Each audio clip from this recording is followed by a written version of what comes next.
తయారయ్యేవే మీరంతా. నేనైతే నా విలేజ్ బ్యాచ్ మొత్తంతో సినిమాకి వెళ్తున్నాను. రచ్చ రచ్చ చేయాలండి బాబు. బాగా ఎక్సైట్మెంట్ ఫీల్ అవుతుంది. వీళ్ళే మా బ్యాచ్. సో మేమందరం కలిపి సినిమాకి పోతున్నాం. మా ఊర్లో అందగాడు వీడే. ఫైనల్లీ టౌన్కి అయితే వచ్చేసాము సినిమా చూడడానికి. ఇక్కడ మా వాళ్ళు ఒక తీట పని చేస్తున్నారండి. దొరికేమంటే మాత్రం నాకే ఉంటుందండి. వాళ్ళు ఏమంటున్నారంటే దొరికితే నువ్వు ఉండిపో మేము వెళ్ళిపోతాం అంటున్నారు. సో వీళ్ళైతే రెడీ అవుతున్నారు. చూడండి మా చెల్లి తిండి కోసం ఎలా వస్తుందో.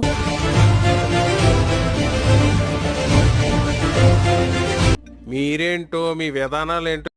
మరి నాకు కూడా కావాలి. మీరంతా సీరియల్ కిల్లర్స్ లాగా. ఎవరు మీది?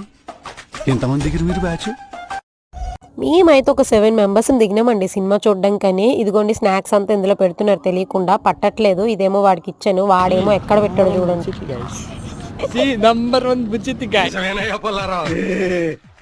సరే అని చెప్పేసి ఇంకా సినిమా థియేటర్కి వైపు వెళ్తుంటే గాంధీ గారు ఎందుకో పిలిచారండి. ఎందుకు పిలిచారో చూడండి ఒకసారి.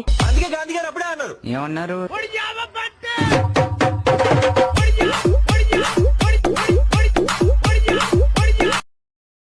ఫైనల్లీ థియేటర్కి వచ్చామండి. చూద్దాం దొరుకుతానో దొరకనో నేను.